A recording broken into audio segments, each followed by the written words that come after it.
Que Dios te bendiga en esta hora, en esta mañana que Dios nos ha permitido concluir con una semana y empezar de nuevo. Le agradezco a Dios todo lo que Él ha hecho por nosotros, la manera que se ha mostrado su fidelidad, su amor, su gracia mostrado sobre mí, sobre mi familia.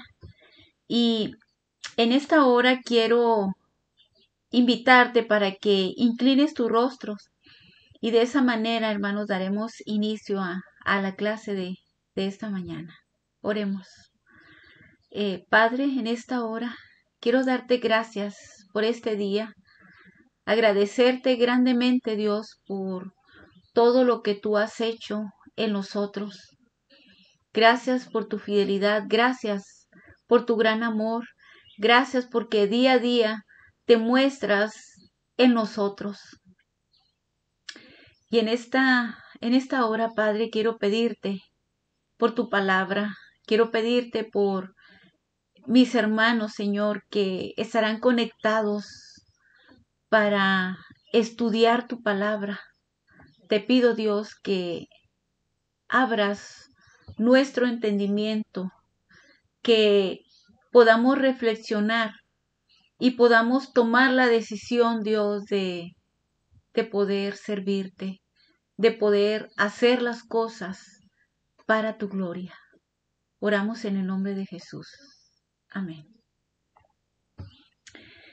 En el tribunal de Cristo, cada uno, cada cristiano, cada hijo de Dios, vamos a ser juzgados, dice el apóstol Pablo, por nuestras obras.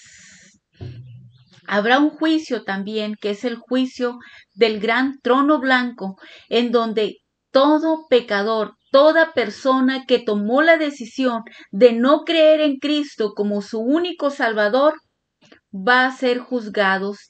Dice la palabra de Dios en Hebreos capítulo 9, el versículo 27, que está establecido para los hombres que mueran una sola vez y después de esto hay un juicio. Así es de que,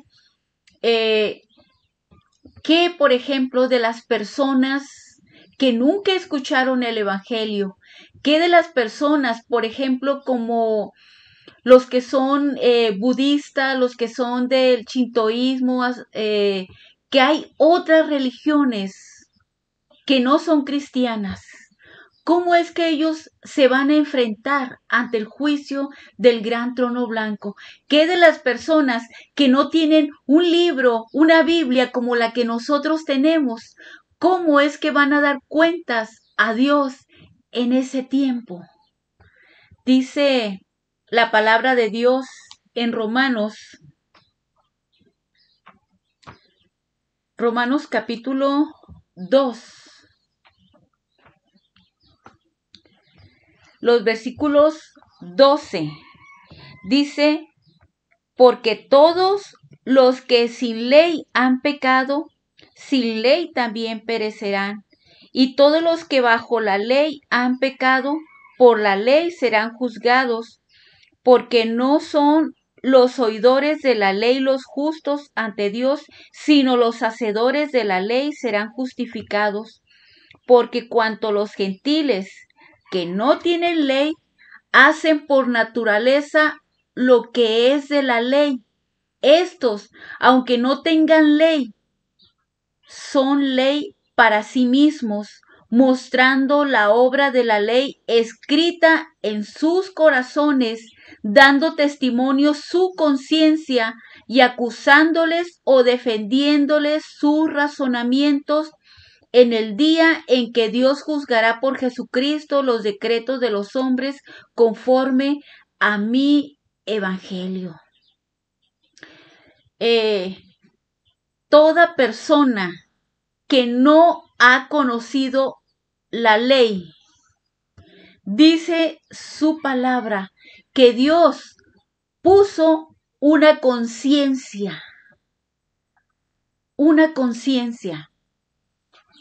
¿De dónde son tomadas las leyes? Dice la palabra de Dios en Primera de Juan que todo aquel que infringe la ley comete pecado. Todo aquel que desobedece la ley comete pecado. Por ejemplo, si alguien roba,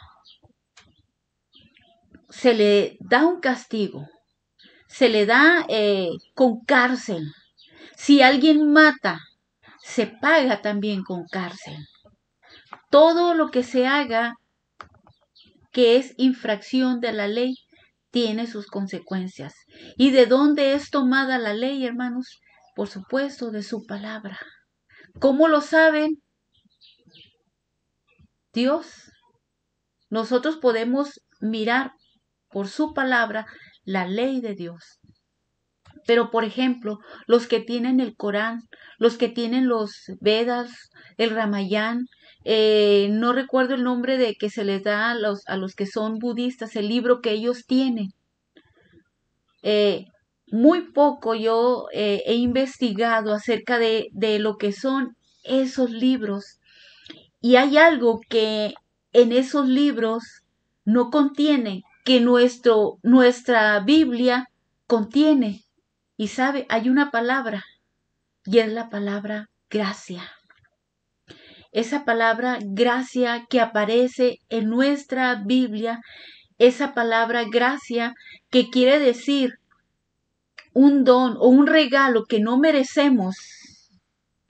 Esa es la palabra que no existe en el Corán, que no existe en el Ramayán, que no existe en los Vedas, que no existe en ningún otro libro de las religiones. ¿Por qué, hermanos?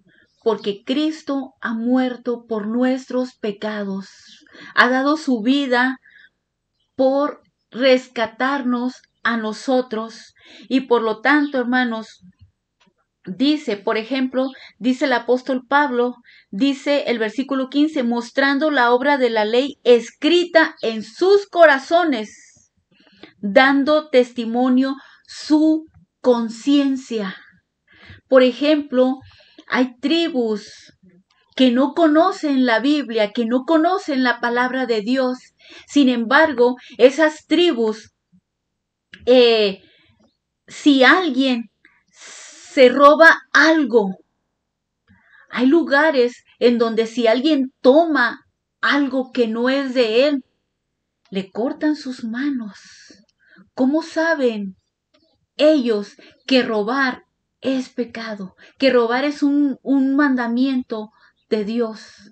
Que si lo infringes, tiene sus consecuencias. ¿Cómo lo saben? Dice el apóstol Pablo que la ley Dios la ha escrito en sus corazones y en sus conciencias. Hay otra tribu que cuando la señorita la van a dar el matrimonio, tiene que ser virgen. Si esa persona, si esa mujer no es virgen, esa persona la regresaba con el padre y le decía, ¿sabe qué? Su hija no es virgen. Hermanos, ¿cómo saben ellos que el cometer fornicación está mal? Porque Dios puso en sus corazones y en su conciencia esa ley. Por lo tanto, hermanos, absolutamente nadie va a poder escapar del juicio de Dios. Pero, hermanos, nosotros no vamos a dar cuenta a Dios por nuestros pecados. Nosotros conocemos su palabra, nosotros conocemos la gracia de Dios,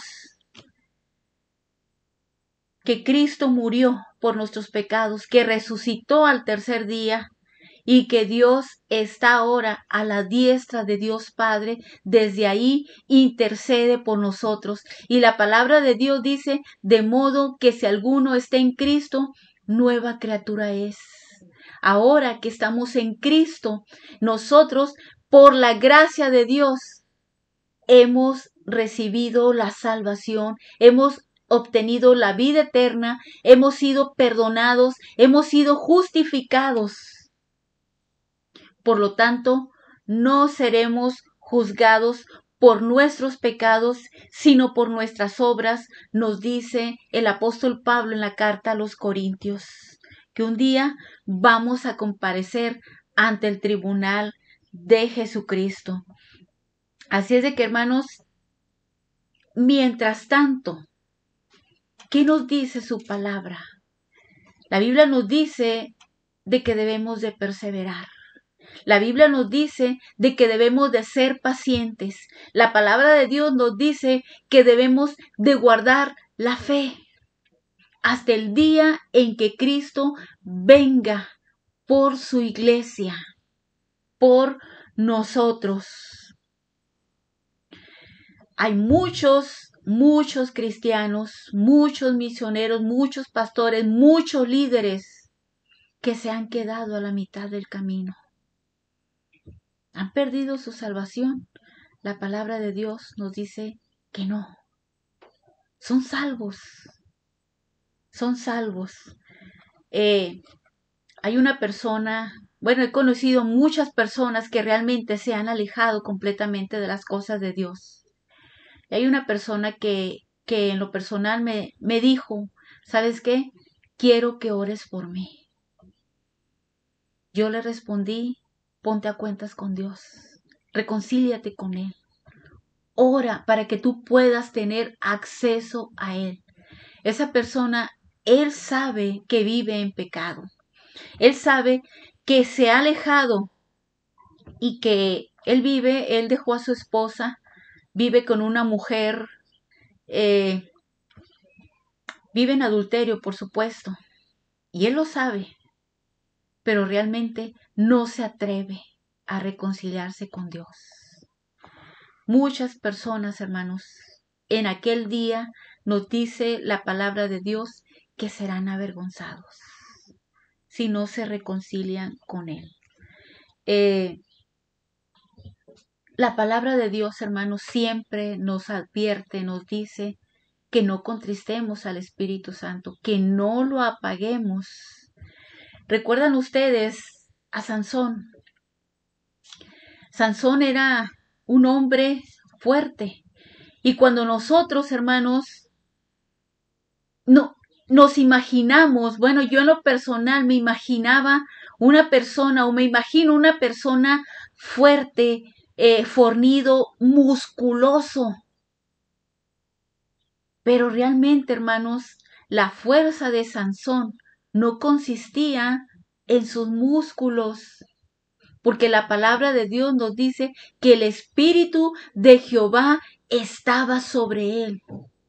El Espíritu de Jehová era Dios, hermanos, quien le daba esas fuerzas a Sansón. Tal vez Sansón era una persona delgada, no sé, pero la palabra de Dios nos dice que era una persona muy fuerte, de tal manera, hermanos, que conocemos la mayoría de nosotros la historia de Sansón. Como Sansón, Dios le había advertido que no debían de mezclarse con los filisteos, pero Sansón se enamora de una mujer filistea. Y esta mujer lo empieza a seducir, lo empieza a enamorar. Y le dice, Sansón, dime cuál es el secreto de tu fuerza. Sansón le echa una mentira primero. Y cuando esta mujer le dice, Sansón, los filisteos contra ti, Sansón rompe aquellas cuerdas y di. Entonces aquella mujer le llora y lo vuelve a convencer y ella lo vuelve a seducir. Y Sansón cae nuevamente. Pero nos dice su palabra que cuando Sansón le dice, mi fuerza consiste en mi cabello, córtame el cabello y mi fuerza se acabará. Aquella mujer lo duerme y le corta su cabello. Cuando Sansón dice, esta vez voy a escaparme como lo hice una vez de los filisteos. Pero nos dice su palabra que el Espíritu de Jehová se había ido de Sansón. ¿Qué fue lo que sucedió? Sansón no pudo escaparse. Le arrancaron sus ojos. Se burlaron de él. En aquel tiempo, hermanos, el Espíritu Santo en el Antiguo Testamento se iba y venía sobre la persona.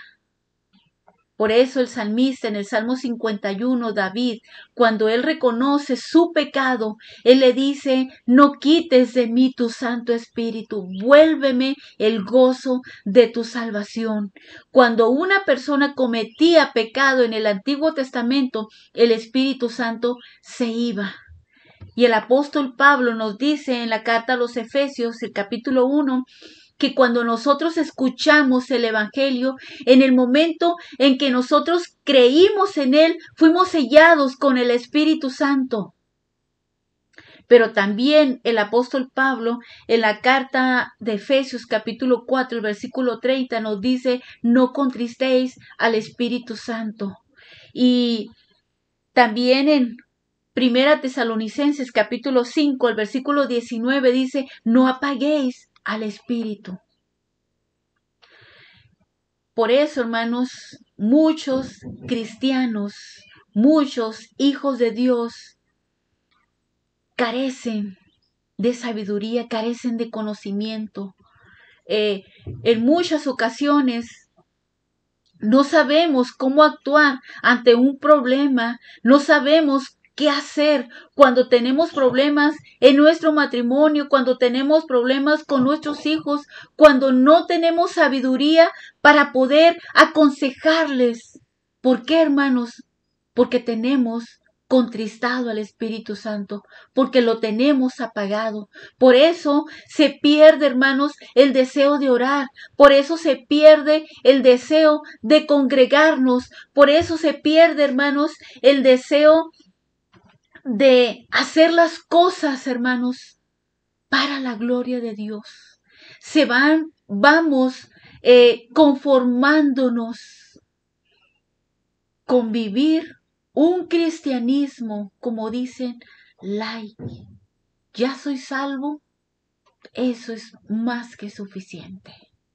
Hermanos, Pablo le decía a Timoteo, segunda Timoteo capítulo 1, el versículo 6 dice: por lo cual te aconsejo que avives el fuego del don de Dios que está en ti. En el Antiguo Testamento, hermanos, el altar en donde se ofrecían los sacrificios, en donde se ofrecía la ofrenda. El altar, hermanos, siempre tenía que estar encendido día y noche. No tenía que apagarse. Ahora, hermanos, el altar somos nosotros. Dios habita en nosotros. En aquel tiempo era el lugar santo, el lugar santísimo, en donde nadie tenía acceso a entrar al lugar santísimo, sino solamente el sumo sacerdote, y solamente lo hacía una vez al año. Y nos dice el escritor, hermanos, a los hebreos. Me gustaría que me acompañaran. Hebreos capítulo 7, el versículo 26.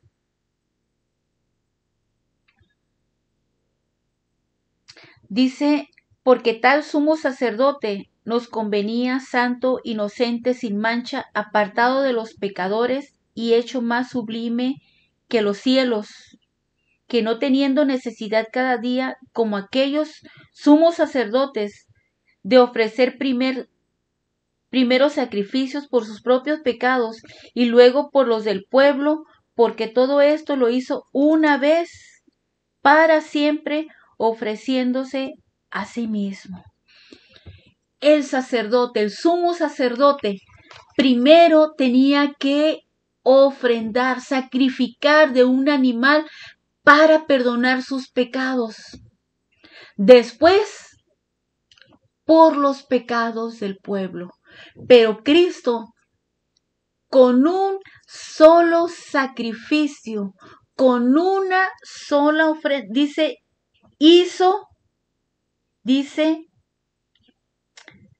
porque esto lo hizo una vez para siempre, ofreciéndose a sí mismo.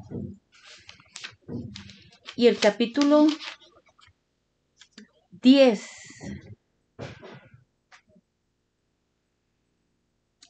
El versículo 11 dice, ciertamente todo sacerdote está día tras día ministrando y ofreciendo muchas veces los mismos sacrificios que nunca pueden quitar los pecados, pero Cristo, habiendo ofrecido una vez para siempre un solo sacrificio por los pecados, se ha sentado a la diestra de Dios. El versículo 19 dice, así que hermanos, teniendo libertad para entrar en el lugar santísimo por la sangre de Jesucristo, por el camino nuevo y vivo que Él nos abrió a través del velo, esto es, de su carne, y teniendo un gran sacerdote sobre la casa de Dios, acerquémonos con corazón sincero, en plena certidumbre de fe, purificados los corazones de mala conciencia y lavados los cuerpos con agua pura.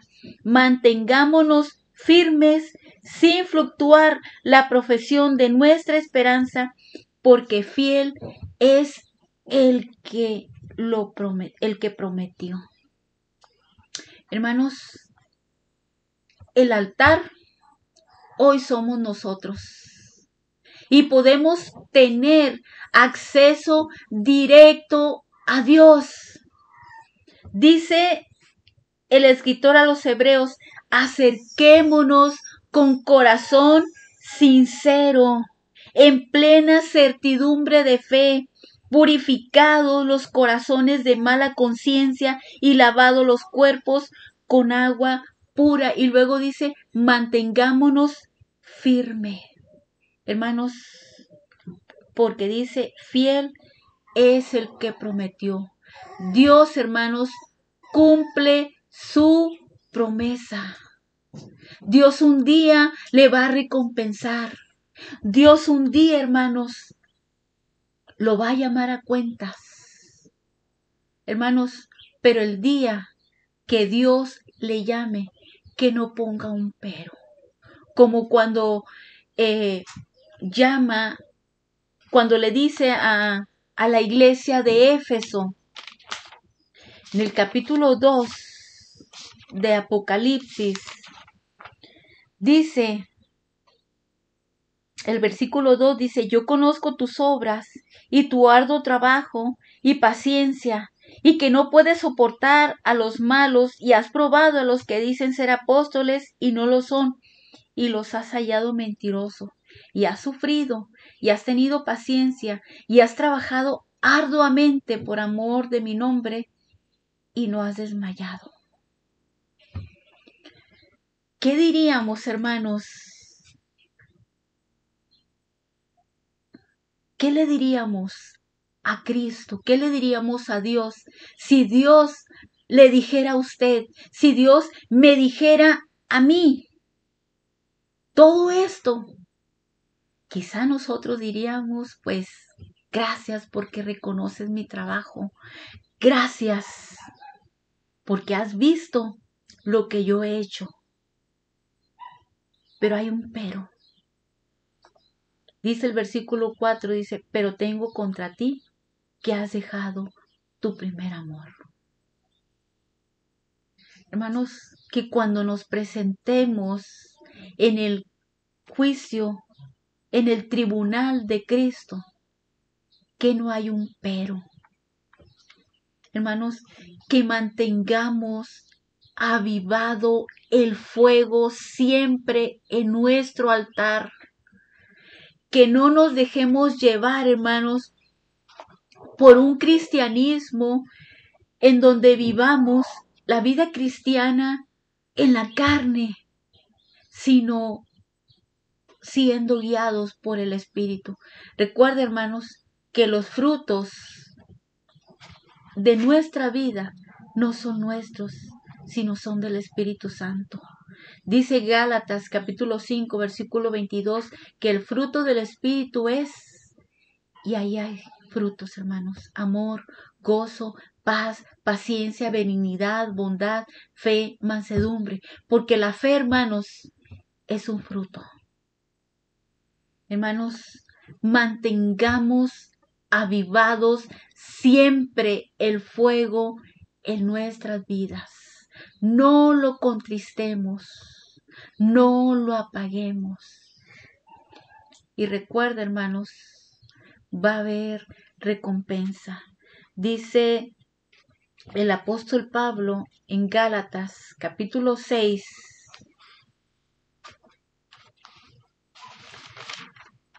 versículos 9 y el versículo 10. Dice: no nos cansemos pues de hacer el bien, porque a su tiempo segaremos si no desmayamos. Así que, según tengamos oportunidad, hagamos bien a todos, y mayormente a los de la familia de la fe. No nos cansemos pues de hacer el bien. Hay momentos, hermanos, en que hemos dicho: no lo voy a hacer más, total, no se me toma en cuenta. Hermanos, Dios sí lo toma en cuenta. Porque el apóstol Pablo también en la carta a los Corintios, capítulo 15, el versículo 58, el apóstol Pablo dice: hermanos míos, estad firmes y constantes, creciendo en la obra del Señor siempre, sabiendo que vuestro trabajo en el Señor no es en vano. Cualquier cosa, si recoges un papel, Dios lo toma en cuenta. No es en vano. Por más mínimo lo que hagas, Dios lo toma en cuenta. Si a las 6 de la mañana estás en los patios del templo barriendo las hojas de los árboles y que dices: nadie toma en cuenta mi trabajo, Dios sí lo toma. Todo lo que se hace para Dios, hermanos, no es en vano. Dios lo recompensa. Pero, hermanos, no lo hagas en la carne. No lo hagas para recibir un aplauso. No lo hagas para tener un reconocimiento. El apóstol Pablo dice: todo lo que hagas, si comes, si bebes, todo lo que hagas, que sea para la gloria de Dios. Hermanos, que todo lo que hagamos glorifique a Dios. No lo hagamos en la carne, sino lo hagamos siendo dirigidos por el Espíritu Santo. Y recuerda, hermanos, el apóstol Pablo aconsejaba a Timoteo: aviva el fuego del don de Dios que está en ti. No lo apagues, hermanos. Mantén avivada. Y recuerda lo que dice Gálatas: no nos cansemos de hacer el bien. No te canses. Si esta semana, hermano, dijiste: estoy agotada, estoy cansada, no más. Hermanos, empieza otra semana, vuelve a empezar. No te canses, no desmayes, porque hay un tiempo, hermanos, en que vas a cosechar los frutos. Vas a ser recompensado. Y luego, ¿qué dice el apóstol Pablo? Así que según tengamos oportunidad, hagamos bien a todos, pero dice: y mayormente a los de la familia de la fe.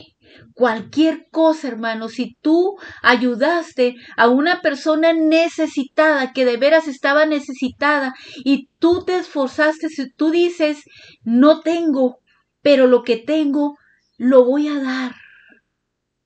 No es que me sobre a mí, pero te lo voy a dar. Si lo hiciste de corazón, hermanos, Dios lo toma en cuenta. Porque la palabra de Dios dice: según tengamos oportunidad. Hagamos bien a todos, dice, pero primero a los de la familia de la fe. Hermanos, no te canses, dice el apóstol Pablo, porque va a haber recompensa. Un día vas a cosechar los frutos. Un día Dios te va a recompensar, pero no desmayes. No dejes que el fuego del Espíritu Santo, hermanos, se apague. Busca siempre la dirección de Dios, hermanos. Busca siempre sabiduría. Muchas personas que yo les decía que no saben cómo dar un consejo a sus hijos por falta de sabiduría. Dice la palabra de Dios, dice Santiago, que si alguno tiene falta de sabiduría, pídala a Dios. Dios da. Si tú le pides, Dios te va a dar. Hermanos, no nos cansemos. Tenemos un acceso directo a Dios. Nosotros mismos podemos acercarnos al altar, podemos acercarnos al lugar santo, al lugar santísimo, sin necesidad de un intermediario. Hermanos, nosotros tenemos ese acceso. Busquemos a Dios, acerquémonos a Dios y pidamos que Dios nos ayude, que Dios nos dé sabiduría, que Dios, hermanos, nos ayude. En cualquier circunstancia, hermanos, que nosotros estemos pasando, Dios nos va a ayudar. ¿Qué sucedió, hermanos? ¿Qué le sucedió a Sansón? Cuando él quiso escapar, cuando él quiso romper esas cuerdas, esas sogas, ¿qué fue lo que pasó? No pudo. ¿Por qué, hermanos? Porque el Espíritu de Dios se había ido. Cuando nosotros, hermanos, apagamos el Espíritu, no vamos a saber cómo actuar ante estas circunstancias, ante los momentos difíciles, hermanos. La palabra de Dios nos dice también, hermanos, que seamos pacientes.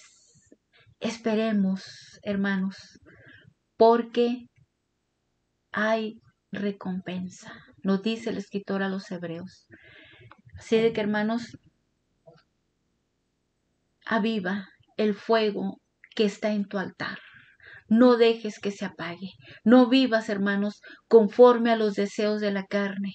Y no te canses, hermanos, de hacer el bien, porque recuerda, un día serás recompensado.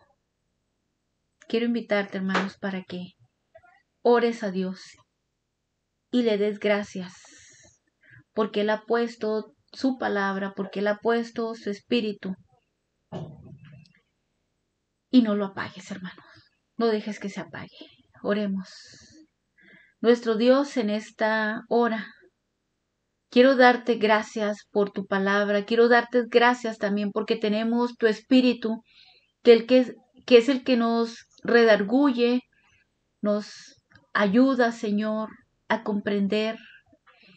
Es el que en todo momento nos guía y nos enseña tu verdad, Padre. Y Dios, que podamos, Señor, siempre tener encendido el fuego en nuestros corazones. Y Padre, ayuda a mis hermanos, fortalece su fe, que puedan, Señor, estar firmes, que puedan ser constantes, que puedan, Señor, correr con esa paciencia, poniendo tus ojos en ti. Dios, yo sé que muchos están pasando por situaciones difíciles y te ruego que les ayudes, que les des fortaleza para soportar, para salir adelante y que estas pruebas, estas luchas, Señor, les ayuden a crecer para que puedan estar firmes, Dios. Gracias por todo en el nombre de Jesús. Amén. Que Dios te bendiga, hermanos, y te guarde. Y recuerda, hermanos, siempre, Dios siempre va a estar para fortalecerte. Dios siempre está a tu lado y Él en ningún momento se aparta de ti. Él dice, no temas porque yo estoy contigo, no desmayes porque yo soy tu Dios que te esfuerzo. Y Él dice, siempre te ayudaré, siempre te sustentaré con la diestra de mi justicia. Tenemos promesas, hermanos, y Dios nunca nos va a dejar. Así de que, hermanos, tiene ese acceso directamente con Dios y dígale, Dios, necesito que me ayudes, necesito que me des sabiduría, necesito que me des fuerzas. Dios va a renovar sus fuerzas día a día, hermanos. Que Dios le bendiga.